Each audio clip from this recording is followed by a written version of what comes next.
भैया mic up down ना करे, चाहे थोड़ा देख लीजिएगा, कट रहा है, ज्यादा लोड पड़ रहा है तो सुना भैया।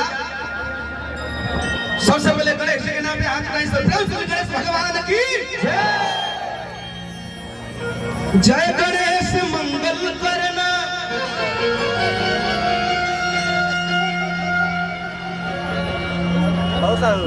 जय गणेश मंगल करना,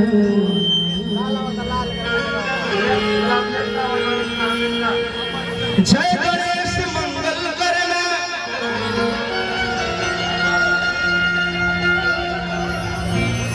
विघ्न हरो गजराज,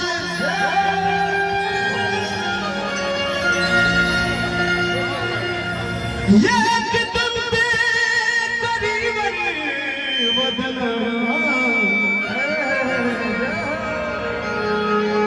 सत्य करो मुमताज।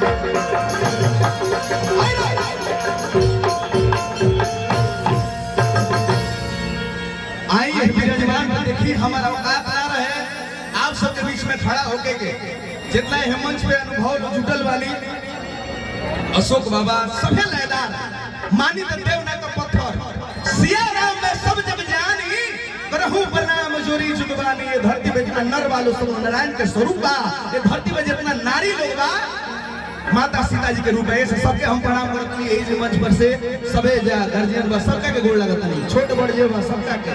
हां बेंजू क्लारनेट में फेरा भाई आइए शीशा माइंड कर दीजिए।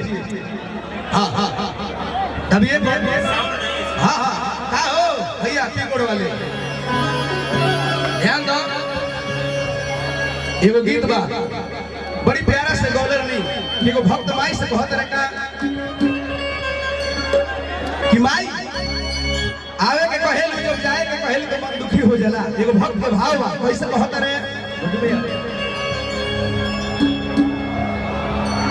कि भला आइलू माई अरे जाए ना दे या टाइगर या भाषा भोजपुरी मलिन हो, भाषा भोजपुरी मलिन हो, हिंदी के छोटी बहिन हो। जैसे शोभेला सुहागिन के हाथे चूड़ी, वैसे ही शोभेला हमार भाषा भोजपुरी। ऐसा कोई जिला नहीं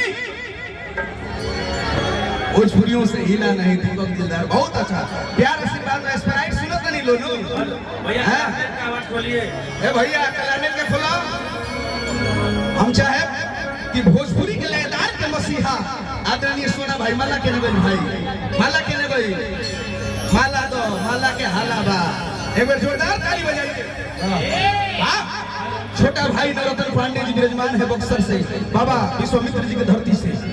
अब समय कब हर्षद बाबू जे बोलत नहीं है के फन में टन टन आवाज निकलता आई भाव कम है कि भला आइलू ये हमारी हर जाए ना दे। ये भाई हमरा गांव पर में कितना बेंजू के तार टूटेला, खाली कॉर्ड दबले ना भाई।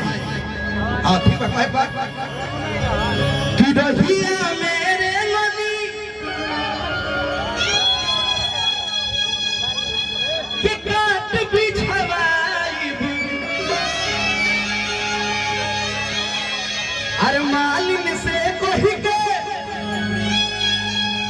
तो हर रोक रोकाई बेभाला आइलू आदि की बाबा। ए भैया सोना जी आप देखिए यही सब आगे आगे ना गए। हम जाना तनी भाड़ा हमरे के लोग भोखले रहेला कि दिलदार बाबू जो ये सारा सही करी है तो मुरली भैया रसूलपुर से। हां आई जमोड़ा होकर जा रहा, धीरे धीरे सब लयदार आदरणीय हमारे बड़े भाई भोजपुरी जगत के ट्रेंडिंग स्टार खेसारी लाल यादव सारण प्रमंडल के साथ आप सबके बीच में कुछ देर में विराजमान हुई हैं। उनका छोट भाई दीपक दिलदार सारण प्रमंडल का अवसर।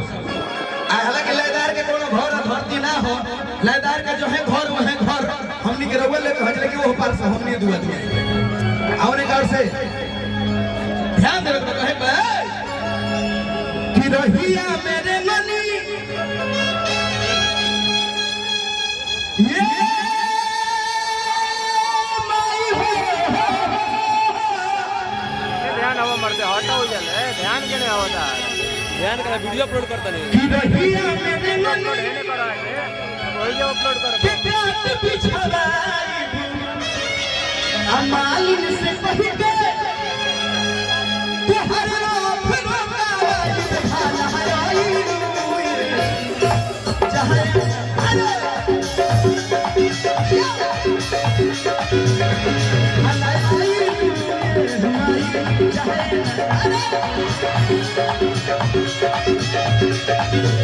रहिया मेरे मानी के काट बिछड़ाई मालिक से कह के तुम्हारा रोकाई भाला आई मालिक चाहे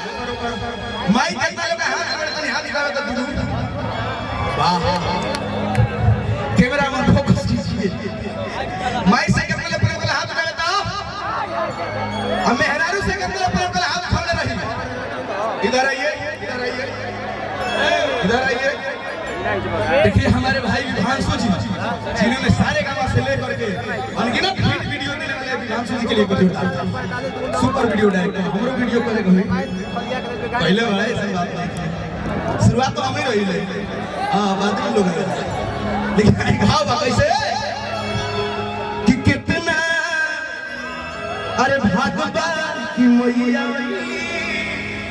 अपना घरे भाई भाई कि सब है अरे चहली जा मिलजुल के सो वहागत कोहरे भाई थोड़ा ठाट में आइए दिलदार ठाट में राजन भैया रोगा का कोई बात नहीं कोई देख बहुत बेहतर बजाते हैं तो जवाब लेकिन आइए मुड़ में तो कितना भगवा की मैया अपना चहली जा मिलजुल के सो वहागत कोहरे कितना भगवा की मैया अपना घरे सबे चहली जा मिलजुल के सो वहागत कोहरे 64 जोगिनिया से चवन तो लगाई बैठे नीम के पतैया बिछाई भाला आई माई चाहे भाला आई माई चाहे हां हां